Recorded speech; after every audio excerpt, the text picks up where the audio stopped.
Sonia. Bien, Diego José, cuando quieras. Bueno, puesto que ayer el TDAH parece que levantó pocas pasiones, pues nosotros tenemos una comunicación también sobre el TDAH. A ver, el paso. Bien, los objetivos que nos proponemos en esta comunicación. El primero es mostrar, a partir de los datos de la literatura científica, la pertinencia de crear la categoría, entre comillas, trastorno por déficit de atención e hiperactividad. Y el segundo, analizar desde el principialismo bioético los casos de TDAH.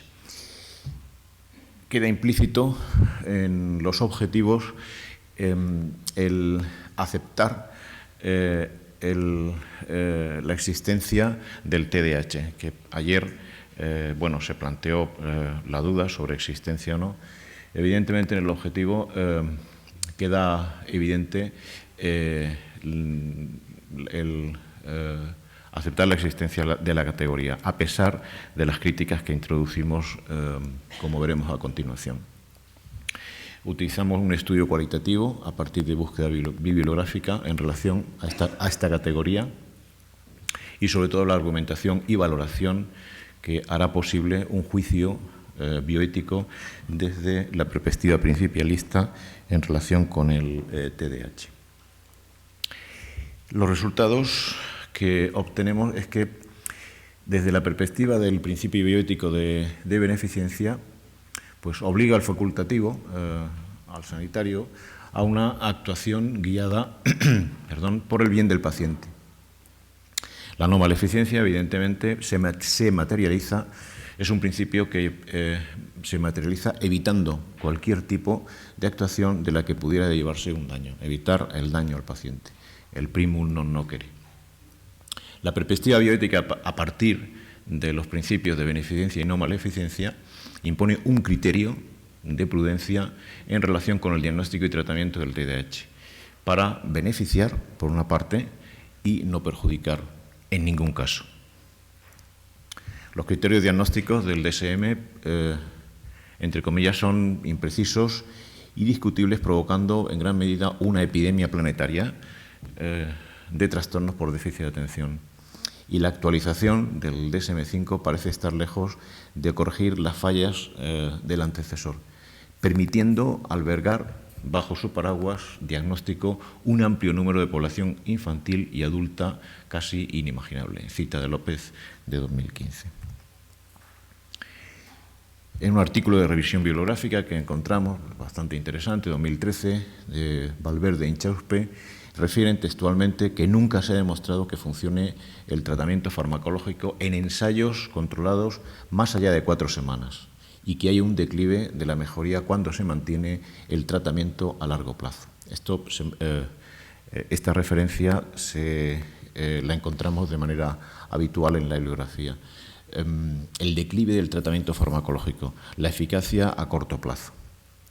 El respeto al principio bioético de no maleficencia impone, lógicamente, la máxima precaución en la decisión de diagnosticar y de tratar un caso concreto de TDAH infantil.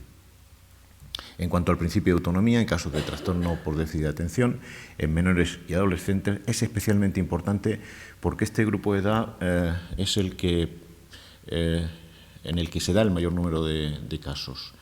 Para una actuación moralmente correcta se impone que, en cualquier caso, se escuche al menor, un posible TDAH, planteando, menor o adolescente, planteando la situación y alternativas posibles en un lenguaje adecuado y comprensible, aclarando las dudas y facilitando la cooperación en el diagnóstico y alternativa de terapia. Finalmente, en cuanto al respeto de justicia, pues también partiendo del presupuesto del reparto equitativo de recursos sanitarios, en los diagnósticos de TDAH se impone una prudencia en cuanto al incremento del gasto sanitario en relación con los casos de trastorno por déficit de atención y hiperactividad. En cuanto a las conclusiones, La literatura científica evidencia que la etiología del TDAH es desconocida, el diagnóstico es subjetivo, como también hay que matizar, como sucede en cualquier caso de diagnóstico psiquiátrico, y con importantes cambios conceptuales desde sus orígenes. Es un proceso evolutivo en cuanto a el concepto de este tipo de trastorno. El tratamiento, como hemos señalado, es ineficaz a largo plazo. Por ello, con estos datos puede establecerse una duda razonable, que es lo que, si resaltásemos algo en relación con la presentación, sería el establecimiento de la duda razonable respecto a la decisión de incluir casos concretos en esta categoría. Y en segundo lugar, el análisis bioético, desde la perspectiva principialista, aconseja la prudencia en el diagnóstico y tratamiento de casos de TDAH, respetando así los principios de beneficencia y no maleficencia, como se ha señalado. Escuchar al menor y utilizar un lenguaje comprensible para respetar, en la medida de lo posible, el principio de autonomía. Y mantener una perspectiva prudente respecto al gasto sanitario en el tratamiento de casos de TDAH parece una decisión prudente en relación con el principio de justicia. Muchas gracias.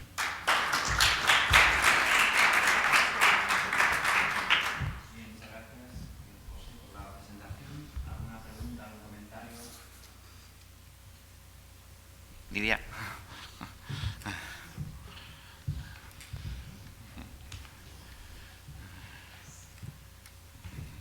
Gracias, Diego. Me ha parecido muy interesante.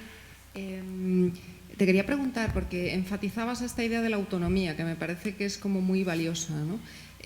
Claro, tratándose de menores, digamos, es una pregunta doble. Por una parte, ¿cómo verías? Entiendo que el planteamiento es diferente en chavales, digamos, un poquito mayores y en niños muy pequeños. Y también en esto quizá que nos apuntes algún dato más respecto a si ese diagnóstico de TDAH se hace más en niños mayores o en niños más pequeños y qué valoración harías de eso.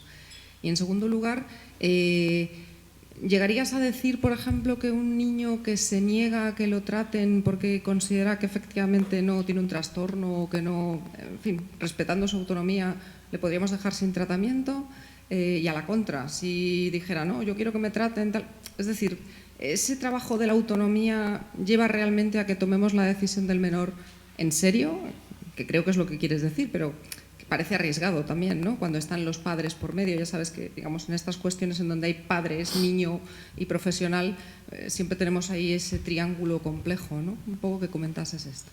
Vale. En relación con el principio de autonomía, lo que presentamos en la comunicación es que, en cualquier caso, pues se tenga en cuenta al menor, no de manera exclusiva, evidentemente, porque, bueno, como bien ha señalado, evidentemente, en muchos casos se trata de menores de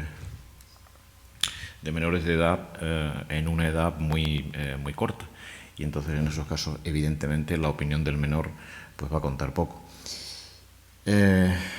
Si el diagnóstico se hace en edades más avanzadas, pues probablemente el escuchar al menor pueda ser un dato de valor añadido a la hora de establecer un diagnóstico. Claro, el problema es que establecer un diagnóstico implica, teniendo en cuenta el punto de partida del principio de autonomía, implica de manera evidente a los padres o tutores, e implica al personal sanitario o al médico, al psiquiatra, al especialista que va a tomar esa decisión. Lo establecemos como referencia, es decir, como no desechar el escuchar al menor si es posible. Evidentemente, estoy contigo en que hay casos en que no va a servir de mucho o prácticamente no va a servir de nada porque el niño es muy pequeño. Pero en algunos casos en los que el niño o ya adolescente tiene cierta edad y tiene cierto criterio para participar en ese diagnóstico, pues posiblemente sea un valor a tener en cuenta la opinión del menor. Lo consideramos desde esa perspectiva, el principio de autonomía, no desde la perspectiva exclusiva o excluyente de que la opinión del menor va a ser, sino que a la hora de tomar un diagnóstico, a la hora de establecer un diagnóstico, se tenga en cuenta, por lo menos se tenga en cuenta la perspectiva de la opinión del menor y, por supuesto, introduciendo la variable de la franja etaria, dependiendo de la edad que tenga el caso. Muy bien, muchas gracias, Diego. ¿Alguna pregunta más? ¿Algún comentario? Bien, pues te agradecemos la comunicación y pasamos a la siguiente.